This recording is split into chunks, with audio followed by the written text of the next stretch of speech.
Okay, so ito mga kababayan, so ito kasama ko naman si Nanay Lorna ulit kasi ang dami nga nating inaayos at ito talaga yung problema ko ngayon si Ninita. Okay, kasi sa dami ng mga message ko na natatanggap, sabi nila yan kasi ano pa kayo, nagdrama-rama, yan nangyari tuloy. Actually, mga kababayan, kaya ko nga namin ginawa yun para ipakita kay Ninita at kay Nanay Lorna at sa iba pang mga kababayan natin na hindi nga pwede, na kailangan magtapos muna sa pag-aaral at iwasan yung maagang pag-asawa. Ginawa yun, video na yun, dahil matagal na po naming alam. Okay? Na nung kami ay nasa sa Laguna pa, si Ninita ay mayroon na talaga siyang nakaka-chat. At na-confirm ko lang talaga na itong lalaking nakaka-chat niya, yan yun mismo yung nakita ko doon sa cellphone. Okay, kaya nga nung umuwi po si Ninita dito, yun yung worried namin ni Ate Nida at ni Turns TV, na baka nga mag-asawa si Ninita. No? Kaya pinaintindi ko sa kanya na ito yung kahihinatnan mo kapag hindi ka sumunod sa amin. Kaya ipinararamdaman namin sa kanya kasi nga po, hindi naman sa inaano natin si Ninita, si Ninita nga is kumbaga iba, no? Kaya paunti-unti yun yung makakatulong sa kanya, kaya gumawa kami ng teleserye. Kaya lang hanggang sa hindi na nga sumunod na naman itong batang ito. Okay, so Naylor, na kaya ka nandito ito ulit, gusto ko lang sabihin sa iyo ngayon, bawal lang magsinungaling. Okay, lahat ng sasabihin mo ay pawang katotohanan, no? Okay? Ako mismo, base sa observation at sa pag-iimbestiga ko at sa na-experience namin kay Ninita, yung mga nangyayari po ngayon ay totoo yan. Wala po itong drama again, hindi po ito prank, at lalong hindi ito teleserye. Sabihin mo sa kanya. Sukod karon nay, dili na mamutbot. Ha? Tanan istorya na tanan unsa imong na sinati kang Ninita, unsa inahitabo ni Ninita, unsa inahitabo ninyo, istoryahon nimo ang tinuod, ha? Dili na mamutbot. So kay nag-imbestiga mi gahapon atong paghuman diri sa interview, nag-imbestiga mi nabalaan na mo ang tinuod. So ayaw na pamutbot, undangon na ang magsigig pamutbot. Ha, istorya ako sa tinuod, unsay nakita nimo kang Ninita, ayaw takbi sa Ninita unsay imong nakita, istorya tinuod kang Sir Paul. Dahil si Ninita nay, ha, kabalo man ko, kabalo si ate ko, na nasa sa Laguna pa lang kami, ito yung kanyang ginagawa. Reason why, kinuha namin ang cellphone niya kasi noon pa lang nagkaka-chat na at wag nang pagtatakpan na ha. Giday. Ayaw natakbi si Ninita sa mga kuan. Kay dito pa lang sa Laguna, kabalo na si Sir Paul o si Nanay Nida sa 32 Herns. Nga na siya ka-chat nga lalaki. Mabitaw itong gikuha, gibawi ang cellphone sa kay balo sila nga nay siya ka-chat nga lalaki na taga diri. Okay. Kanang ako pang tubahon di man wa may kumus akong istorya, sir. Kay gahapon nag-istorya kang Piking Bombay si Ninita, di daot lang ni Madilin. First time pag ingon si Ninita gahapon, sir. First time pag gani nagkuan ni kanang unsa pa ikuan sa cellphone kanang kuan, sir. Nang bag-o gani nagkasad india sa kuan. Wa ko gyud namutbot kay nag-istorya ni Ninita murag makahilak na gahapon diri. Okay, ano yung istorya ni Ninita? Istorya niya ingon pod na bag-o na gyud nakasiyat niya diri na pod sila wa dito sa Manila. Gidaot lang ni Madilin nangatarungan na pod si Madilin para gyud na dili ka masuko. Kana Okay. pod din kuan tinuod gyud. Kaya ano sabi niya? Ka-chat daw ni Ninita, dito lang daw yan, hindi daw yan yun doon. Bag-o na Bago daw. lang daw yan. Bag-o na kuan man pod kanang nay kasiyat niya pero mga lumad pero Di, iba, inay. black na niya. Nung umalis kayo, katawagan na ni Ninita yan. Nung umalis tayo, di lang bago. Nakaka-chat niya na dad.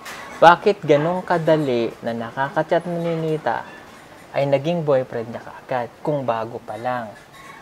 Nay, Si Ninita at itong lalaki, papangalanan ko na si Jerry. Hindi ito si Tatay Jerry kasi baka sabihin na naman nila hindi ito istorya lang. Boyfriend niya na talaga. Okay? Nasa akin ang cellphone. Nabuksan ko na lahat. Nablihan na mong cellphone. Nakita ko na hantod karon ang lalaki nagchat-chat pa rin. Kaya hindi pwedeng itatanggi ngayon na si Ninita at itong lalaki ay walang relasyon na pinagkakaintindihan. Okay, yung nakita ni Madeline, tinuod niya na nakita. Si Madeline, nandoon din siya, magkakasama sila. Hindi siya pinilit na picturean siya. Okay? Kung di, talagang nagpa-picture siya. Yung mga ganon-ganon nila, kasi meron silang relasyon na. Wala siya pugsa. Oh. Ang picture, katong picture nga nakita nimo, wala dilit to. Wala gipugos, wala siya gipugos para picturean. Sila mismo nagpa-picture.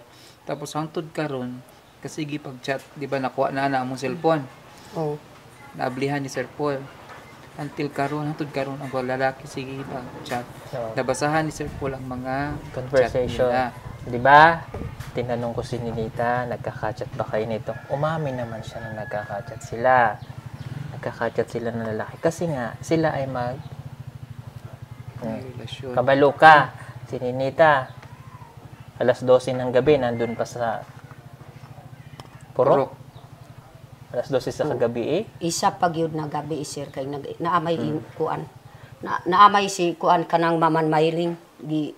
Nasakban po ni Mamang Mailing. Kana pa po nagkuan dias puro kay duha ko pa gani ang gabi naguli didto sa Kibilog. Kana gyud sir, Martes pod sa tao, mamarites pod diha. Mao gyud ako ang gibawi pod si Ninita dito sa eskwelahan. Kay nasuko ko kay dirigto ko pagikan. Oh, ano sabi ni nanay? Nasakpan daw siya. Nahuli daw si Ninita. Mismong mama ni Maylene. Nakakita na ginabi siya dyan sa... Oh, yun nga ang sinasabi ko. Kaya, ikaw ngayon nanay, no, dahil anak mo na nga yan, huwag na natin siyang pagtatakpan. Kasi the more na binibibi natin yan at pinagtatakpan natin, alam mo na, intindihan ko si nanay kasi natatakot siya sa amin. Nararamdaman ko yung feel niya na baka magalit talaga. Talagang magagalit naman talaga ako. So, ang amin dito, nay, huwag na mo nang pagtatakpan ang ginagawa ni Ninita. Okay? Huwag kang magagalit kay Madeline, kay Ate Sadeline kung na-istorya niya yon. Bakit? Kung hindi dahil sa kanya, hindi namin malalaman ang istorya. Nagbagandang loob siya para malaman natin ang nangyayari. Yung picture na sinasabi na si Madeline nagpakalat. Ang sinasabi nung tinanong, si Madeline, wala siyang ginawa na pagpapakalat ng picture. Nasa cellphone mismo ni Ninita at yung lalaki may picture din siya. Di ba ingon man ka nga cellphone ni giguba sa mama ni Madeline ang cellphone? Wala yung cellphone si Madeline. Wa na gani cellphone niya ng hulam. Kung yung saon man niya pagpakalat nga ang picture naman sa picture ni cellphone niya Oo, gani gihulaman pud ang kuan, nakakita man si Pati kanang diha sa kuan, ingon man si Ninita. Kanang gahapon ingon man pud si Ninita. Gusto daw na mo atubang pud kang Madeline. Kay nigbut-butangan pud sila, ingon man pud gahapon. Ano sabi ni nanay? Hiniram daw yung cellphone ni Ninita para ipagkalat yung picture. Gusto daw mo atubang pud si Ninita. Tapos ang gusto ni Ninita gusto daw ni Ninita magharap-harapan para malaman ang totoo. Oh, sige. Pagbibigyan namin kayo na magharap-harap, no? Pero ito lang sinasabi ko nga again. Dahil ako, kabalo na ako sa istorya, alam ko na lahat ng mga, kahit sila ate, alam na namin. Kaya nga, ayaw namin pauwiin si Ninita dito. Dahil yun nga ang ano ng bata. So, totoo din yon na yung sinasabi niya, kasi si Ninita ay iba-iba ang isip. Pa? Usap-usap na yung una. Oh, minsan ayaw niya na talagang pumasok. Kasi yung puso niya, pagdating sa pag-ibig, doon siya natatalo. No? Oh, doon siya natatalo eh. Na ano yung isip niya, hindi nagpupuko sa pag-aaral. Kaya ang gusto ko, nung kinuha natin siya sa Laguna, ikaw ang magbantay. Kaso hindi mo nga nabantayan, di ba? At busy ka, naintindihan namin. Pero ngayon na nasa sa poder mo na, no? Wag mo na yung pababayaan. Pasalamat tayo kay Edito kasi tinan nyo, tinutulungan tayo para mapagawang ka dyan ng matutuluyan mo. Okay? At ito pa, ang gagawin ko ngayon, no? Paghaharapin ko kayo, sige, magharap-harap tayo para at least magkagaanan kayo ng loob, magkakamagana kayo. Pangit naman yung may mga kaaway. Tama? Di ba, parentinin mo sila. Si tatay, ano ang pangalan ng tatay ni Madeline? Ano sa ngalan ng tatay Madeline? Kuan na kalimot na ko sa Ruar. si Ano ang pangalan ng tatay ni Madeline? man sa Bisaya. Tatay Rudy. Di ba, first cousin mo man to. O prikasin pero mas sublang traidor ang iyang anak mo kuang. Huwag na nating anuhin yun, Nay. Yung traidor. Kasi may part na kaya sinasabi to ni Madeline, concerned din siya sa anak mo. Ngayon, kung hindi ito sinistorya ni kung hindi ito na istorya, no? Hindi ito pumutok. Anong mangyayari sa amin?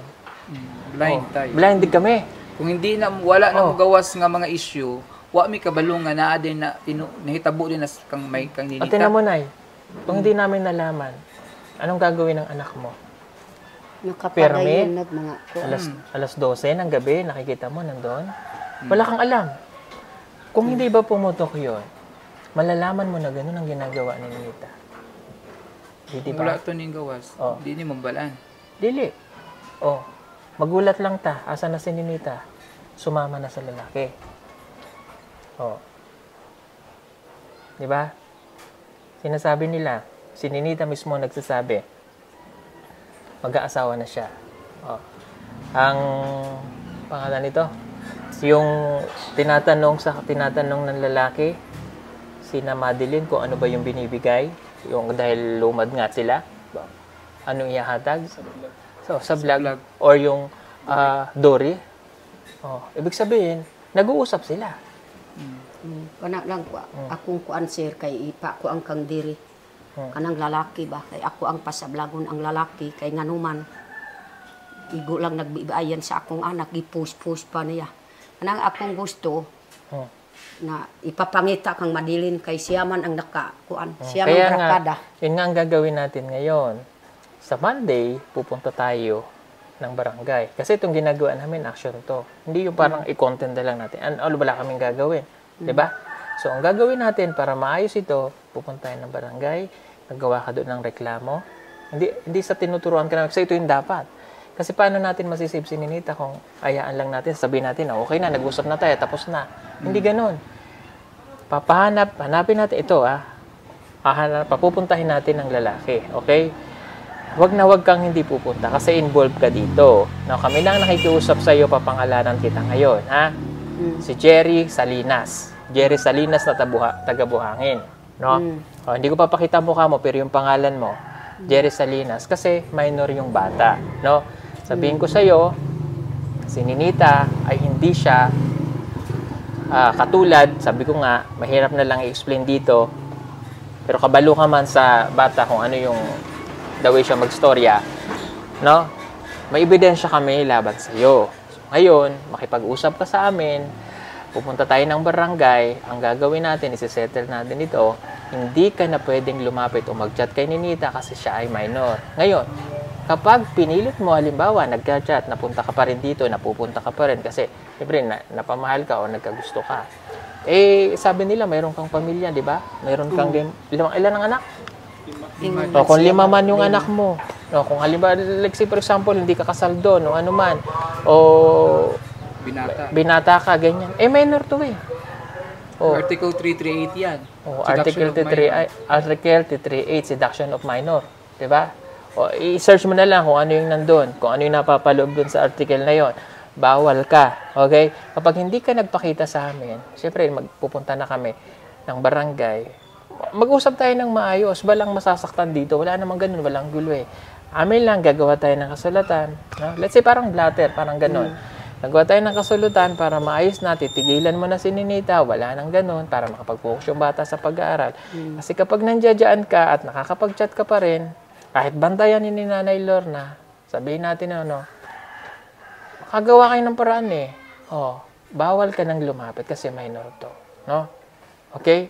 Kung 18 to wala. Wala tayong magagawa. 18 na Ay kaso minor, di ba? Kaya magpakita ka dahil pupunta tayo ng barangay, mag-message ka sa amin, no? Mag-message ka sa Pugong Biyahero, yung nasa sa screen na yan, mag-message ka dyan o tumawag ka sa mga numero na yan. Dahil kung hindi, magpa-file pa rin doon ng reklamo sa barangay para matigil na, no? Para wala Hindi kasi sipot, papadampot ka. Di naging makatrabaho diya. Basta din mo ko andes barangay. Kaya ikaw na may nagtatrabaho dito, nagtrabaho ba siya dito? O kanang karsada pa adto diya sa kuan sa Lukadang. Siya man nagtrabaho diya.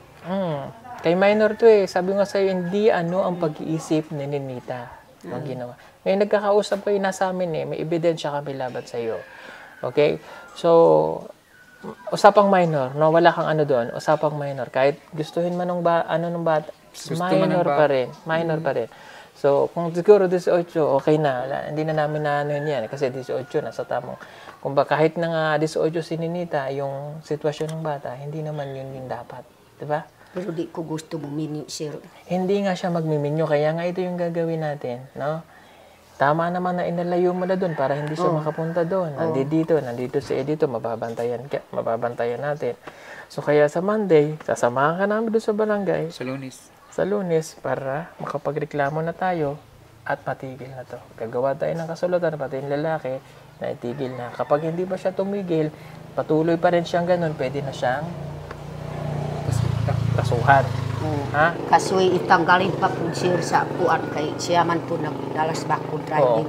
Ay, katutubo ito, pwedeng matanggal yung trabaho. Kung ano ni nanay at maisablag ka, alam mo yung pagbabayad sa mga katutubo. May batas din silang ganun.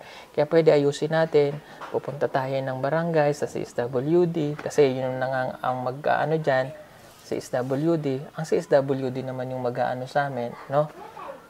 I don't know kung pati sa police, sa woman's desk, ng mga, pero ano yan sa DSWD yan, no? Kasi minor pa nga ito.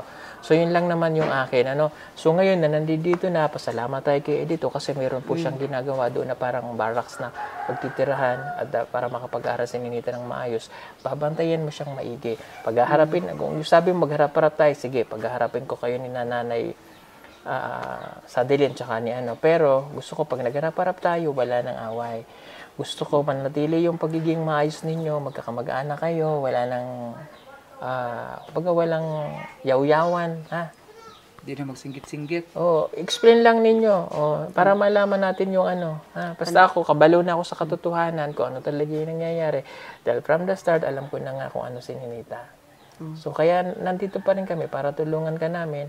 So, hindi natin matatapos tong problema na to hanggang walang nagreklamo ng maayos at kasulatan.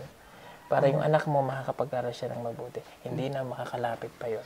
Kana gyud akong gusto pud sir. Paningkamot ta gyud ang lalaki kay imbes nagtarong si Ninita didto, siya pud nagkuan.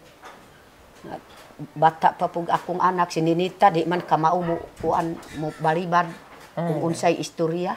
Kaya nga kasi minor pa nga yun at hindi nga yun yung ano, no? Wa sukad gani nakapersonal na nailalaki nag-istorya sa iya ha. Ato pa sir, musugod mo automatic kay wa pa gyud naka 3 time pag gani na kuan niya. Istorya. Di ato pa si Ninita automatic musugod kay wa may kalibutan niya sa pagpanguyab, wa na kay balo kung unsaon pagtubag sa lalaki. Bawal na nga siyang mag-cellphone kasi doon sa mga ka-chat-chat, daming ka-chat-chat na mga ano. Ayoko sanang pakialaman na yung kaya lang sa pamamagitan noon, malalaman ko kung dahil minor pa naman, no, kahit paano ako pa rin naman ang tumatay yung ano niya, guardian. So doon naimbestigahan ko ng maayos dahil alam na namin kung ano yung ginagawa niya. So para makapag-focus to sa pag-aaral at mabantayan nandito na lang, yun ang gagawin natin, ha? Kasi kung halimbawa, kami naman, kaya namin ito ginagawa po mga kababayan, kahit sabihin natin, tigilan mo na, huwag mo nang tulungan, pasaway Kaya lang hindi ganun So, isisave pa rin natin, kahit ganun, alam natin ganun si Ninita, para hindi lang makapag-asaway ng maaga. Kasi pag nakapag-asaway ng maaga, ano na mangyari dyan lalo? Kawawa yan, kasi magkakaroon na naman ng anak, kawawa na naman yung nanay niya. So, para saan yung ano natin, advocacy natin na itigil yung maagang pag-aasawa kung ito, papabayaan na. At least nakikita natin yung proseso at na-experience natin from dito, natututo tayo Marami tayong na-adapt na matututunan sa nangyayari nito. Para at least sa susunod na mga maano natin, di ba? Katulad nito, si Mylene, yan ang naging case namin noon. Na-save namin. Ito na naman, pangalawa. Anong gagawin natin kung hahayaan lang natin? Puro content na lang tayo. Nasaan yung pagtulong doon kung di namin gagawin, di ba? So, kaya ito ginagawa namin, Nanay Lorna. Kaya ikaw, tulungan mo na lang din kami para mabantayan ng iyong anak. Ha? Okay? Okay, sir. Kabalo ka. Sabot ka. Sabot ka. Sabot ko, sir. Ayan. Sige po mga kabayan at kami may pupuntahan pa. So, basta Monday, balik tayo dito. Magreklamo tayo dun sa barangay, ha? Ubanon si Ninita, sir. Kasama talaga siya. Hindi pwedeng hindi siya kasama. Ubanon po kay naaman di istorya po ni Ninita gahapon, sir, Na, kuan hatagan lalapig kuan 500 para ubanon po dito sa Malabog. Ingon man po si Ninita, di ko gid mo uban kay basig masakbang kun mama. Okay. Bunal man po si mama, ingon po si Ninita. kita mo na. Sige, ano yung istorya ni Nanay Lorna para maintindihan ng nanonood sa Sabi atin? ni Nanay Lorna, nagsalita daw kahapon si Ninita na bibigyan siya ng 500 pesos ng lalaki para sumama dun sa Malabog. Parang inano siya, sinusuhulan. Sige, bigyan kita ng 500, sumama ka sa akin sa Malabog. So, Jerry Salinas, no? Magpakita ka, pumunta ka dito. Yang sa screen, tawagan mo kami. No? May mga, para mapatotohanan lang din natin. Although, sinasabi nila ngayon, so, i-depend mo rin yung sarili mo dahil hindi pwedeng namin palampasin ito. No? Jerry Salinas, ayan, di ko pinakita mukha mo, yung pangalan mo lang. Kung mapanood mo man ito, magpakita ka. umarap ka na lang, Jerry. Umarap ka na lang, Jerry. Para to clear kung ano man yung gusto mong sabihin para i-depensahan sarili mo, lumamarap ka. Kahit saan ka mapunta, bawal talaga kasi minor yung bata. So, yun Mali lang. yung ginagawa. Kasi hindi tayo matatapos nito, no? Mayo gani kay wa gani nagsugod si Ninita, sir. Ingon po siya, di ko gyud mo uban sa imuha. Kay ubanon kay pamalitan daw og kuan mga gamit niya. Ingon man si Ninita, naaman po si Sir Biyahiro mo kuan sa gamit nako. Totoo ba yan? Totoo ba yan? Tinood yan sinasabi mo? Hindi na napuput, ha? Ingon man po si Ninita nga, naaman po si Sir Biyahiro ug si Mama kung makahibalo kung ubang ko dito sa Malabog, wa na ka, ingon po sila. Kana man po di istorya ni Ninita. Naaman po Kung dito. totoo yan, meron talaga siyang intention kay Ninita na. Sige, ganun na lang nga, Jerry Salinas. Sa dami nang nanonood nito sa amin, nakakilala ka, alangan naman na hindi ka kilala, no? Pumunta ka dito. Message mo kami, mag-message ka kay Edito. Dahil kapag hindi ka nga hindi natin ito matatapos, ano? Okay? Sige po mga kababayan, salamat po sa inyo. And ito ginagawa namin again sa mga nagko-comment. Hindi ito drama, hindi ito teleserye. Ito yung nangyayari sa katotohanan. Kaya ginagawa po namin ng aksyon kasi para saan pa yung ginagawa namin kung wala naman kaming aksyong gagawin. Sige po, salamat. God bless po sa inyo. Bye-bye.